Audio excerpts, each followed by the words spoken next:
계속해서 투자 인사이트를 넓혀보는 시간입니다. 전략에 대한 고민 오늘은요. 디멘전 투자자문 투자부문 송재경 대표와 함께 해보겠습니다. 대표님 어서 오십시오. 안녕하세요. 자, 지수 변동성이 정말 극심합니다. 금요일 4% 하락, 매도 사이드카 발동에 이어서 국내 증시 월요일장에서는 미 증시가 환호하지 않았습니까? 금요일에 엔비디아, AMD 급등, 필라델피아 반도체 지수 폭등, 다우 지수 사상 첫 5만 포인트 돌파까지.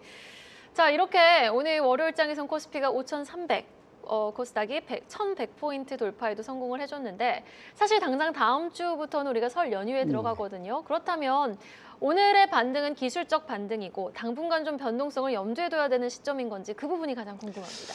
1차적으로는 말씀 주신 대로 기술적 반등이 미국도 마찬가지고 우리나라도 마찬가지고 기술적 반등인 건 맞는 것 같습니다.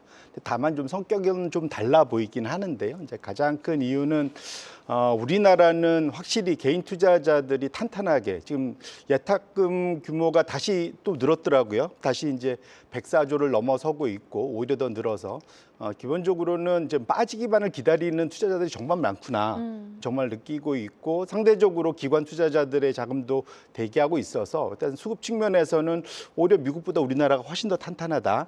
봐야 될 것 같은데 미국은 실제로 이번에 기술적 반등이 나오긴 했으나 그 기술주와 관련된 쪽에서는 자금이 조금씩 빠져나가는 모습들이 여전히 나타나고 있습니다.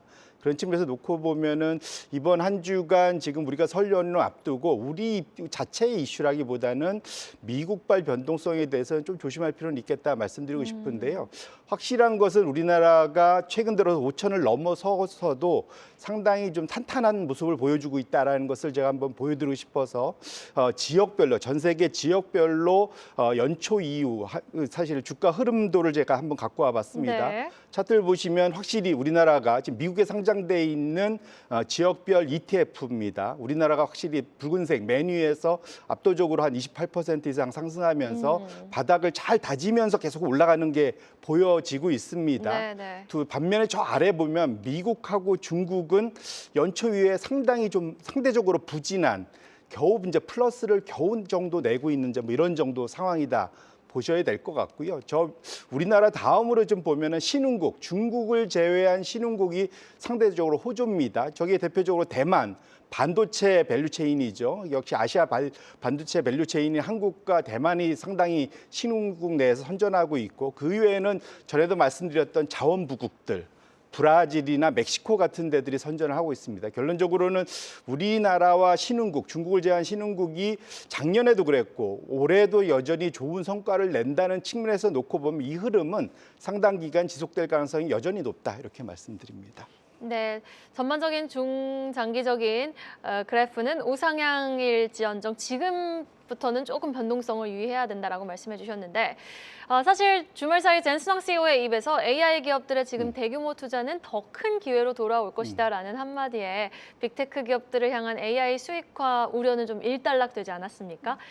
금, 은 같은 원자재도 하향 안정화, 여기에다가 비트코인도 어느 정도 좀 안정화를 찾으면서 반등이 나와줬는데 이렇게 주요 인사들의 AI 거품 및 과잉 투자론 반박, 시장은 이제 더 이상 AI 수익 우려는 안 할지 아니면 그래도 계속해서 노이즈가 들려올지 여부 궁금합니다. 결론부터 말씀드리면 주식시장에서 소위 이제 AI 엔비디아 투자자들은 당연히 거기에 대한 신뢰를 안 갖기가 어려운 상황인 건 맞고요. 다만 실제로 환경이 해결된 것은 아니다. 이런 것이 계절적인 요인과 맞물리면서 2월 달의 변동성이 좀 더 큰 상황이다 말씀드리고 싶은데 첫 번째로는 미국은 확실히 월별로 소위 시즈널리티라고 하죠. 이런 계절성이 분명한데 통상적으로는 9월 달이 제일 어렵고 두 번째로 어려운 달이 2월 달입니다. 그러다 보니까 2월 달에 상대적으로 변동성이 좀 확대됐는데 통상 아까 말씀드렸던 문제의 자산들, 금은이나 소위 비트코인이나 또 일부 소프트웨어나 이런 소위 레버리지 롱이 걸려있던 그런 자산들의 헤지펀드에서 소위 강제 청산이 지난 한 주간 벌어지면서 그것이 일단락되고 지난주 금요일 날 기술적 반등이 이제 나타난 겁니다. 이제 이것이 추세적으로 갈지 여부는 이번 주를 지켜보는 지켜보셔야 될 것 같고요. 그래서 지금은 저항선, 보통 밑에 이제 지지선이라는 게 있고 기술적으로는 저항선, 요 사이에 지금 타이트하게 지금 묶여 있습니다. 이 사이를 어디를, 그러니까 위를 뚫을지 아래를 뚫을지는 좀 더 지켜보셔야 될 것 같고요.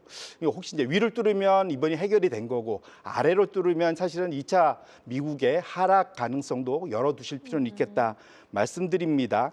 지금 제가 차트를 두 번째 갖고 왔는데 지금 다들 걱정하는 게 미국 기술주 안에서도 보면은 소프트웨어 업종들이 특히 이번에 엔트로픽 쇼크 때문에 소프트웨어 업종이 지속적으로 폭포수처럼 빠지고 있어요. 네. 이게 앞으로 어떻게 될지 우리도 걱정되는데 그나마 제가 이제 하나의 팁을 드리고자 갖고 왔는데 붉은색 선이 미국의 대표적인 소프트웨어 업종 ETF인 IGV입니다. 붉은색 엄청나게 좀 빠졌죠. 근데 이것에 앞서서 선행하는 나라의 그 소위 ETF가 있습니다.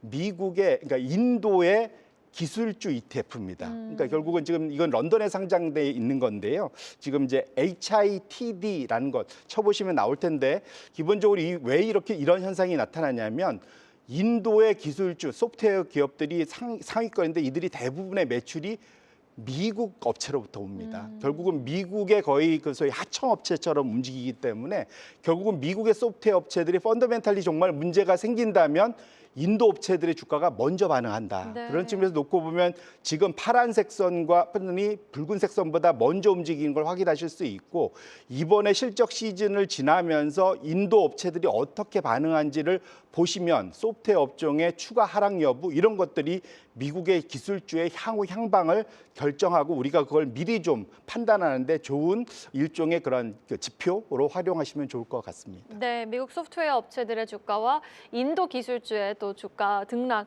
격차를 좀 확인을 해 주셨습니다. 일단 기술주 조정 여부는 이번 주가 좀 변곡점이 될 것 같다. 미증시 우리가 좀 주목해 봐야 될 것 같습니다. 이렇게 금요일 뉴욕 증시는 큰 폭으로 반등했지만 우리 대표님도 지켜봐야 된다라고 말씀을 주신 게 지금 골드만삭스는 이번 매도세가 끝난 것이 아니라고 또 지적을 했어요. 보시면은 골드만삭스의 거래팀 분석에 따르면은 기업들의 펀더멘털보다는 추세를 추종하는 이 알고리즘 펀드들이 이번 주에도 한 330억 달러 규모의 매도를 할 수 있다, 주식 매도를 할 수 있다라고 주장을 한 건데. 단순 수급 측면에서 야기될 수 있는 변동성, 좀 가능성이 높다고 봐야 되는 걸까요? 일차적으로는 진짜로 그것은 뚜껑을 열어봐야 되고 보통 말씀 주셨던 걸 CTA 전략 펀드들이라고 하는데 네네. 이 CTA 펀드들은 실제로 추세를 추종하기 때문에 방향성에 따라서 움직입니다. 선제적으로 움직이지 않거든요. 그렇기 때문에 아까 말씀드린 대로 지지와 저항선 어디로 지수가 가느냐에 따라서 뒤따라가기 때문에 미리 예단하기는 어렵다 말씀드리고 싶고요. 그나마 좀 다행스러운 것은 아까도 말씀드렸지만 미국의 기술주 안에서도 소위 차별화가 본격화되고 있다. 그래서 제가 두 번째 1년짜리 차트를 하나 갖고 와봤는데요. 뭐냐면 미국의 반도체 지수랑 미국의 아까 우리가 봤던 소프트웨어 지수 요거를 1년으로 좀 길게 늘려놓고 보시면은 확실히 차별화되죠. 네. 작년 11월 이후에 미국의 소프트웨어 지수는 정말로 하락폭이 커지고 있고 반면에 미국의 기술주 안에서도 반도체 이 소위 이제 서브 섹터 지수는 우상향을 지속적으로 하고 있습니다. 결국은 AI 투자 이번에 미국의 이번에 소위 아마존까지 마무리하면서 미국의 빅4가 투자하겠다는 것이 작년에 이어 올해도 약 75% 추가 확대.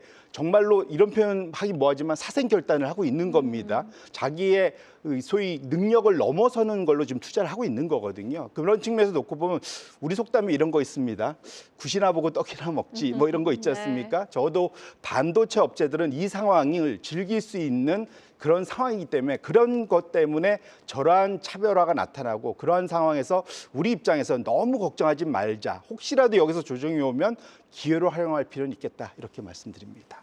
네, 이번 조정이 나오더라도 좀 기회로 이용해 봄직하다라면서 일단 단기적으로 변동성에 대해서는 어느 정도 가능성을 또 열어둬야 된다라고 말씀을 해주셨습니다. 그리고 주말 사이에 있었던 일본의 중의원 선거 이야기도 한번 해보도록 하겠습니다. 마무리가 됐습니다. 다카이치 내각 자민당이 316석을 확보하면서 유례없는 또 압승을 거두기도 했는데요. 이 엔화 약세 압력은 더욱더 올라갈 것이라는 게 시장의 전망인데 이렇게 되면 원화 약세를 또 촉발할 수 있는 거고 전반적인 외환 시장도 점검을 해봐야 될 것 같아요. 결론부터 말씀드리면 그런 걱정이 당연히 있을 수밖에 없습니다.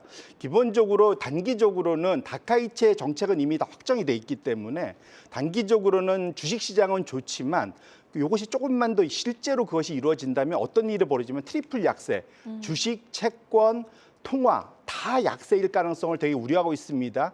그래서 이게 이런 표현 그렇지만 정말로 정치인이 공약대로 하면은 제일 좋겠는데 이번에 공약대로 하면 트리플 약세가 있을 확률이 커서 아마도 실제로는 현실적으로 돌아와서는 소위 속도 조절하지 않겠느냐라는 것이 시장의 기대입니다. 그래서 오늘 시장도 사실 주식시장 올랐지만 오히려 통화, 엔화는 약간은 호합 정도, 약한 강세, 약강세 정도 나타났습니다. 결론적으로는 지금 시장은 설마 다카이치가 저렇게 그대로 공약대로 할까라는 그런 기대가 있는데 만에 하나 정말 공약대로 하면 사실은 일본발 변동성이 커질 수 있기 때문에 이 부분도 우리가 계속 좀 지켜볼 필요는 있겠다 이렇게 말씀드립니다. 네, 알겠습니다. 여기까지 들어보겠습니다. 지금까지 디멘전 투자자문 투자부문 송재경 대표와 함께했습니다. 말씀 고맙습니다, 대표님. 네, 고맙습니다.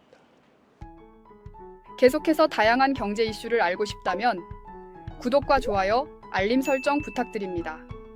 AI 캐스터 권미정이었습니다.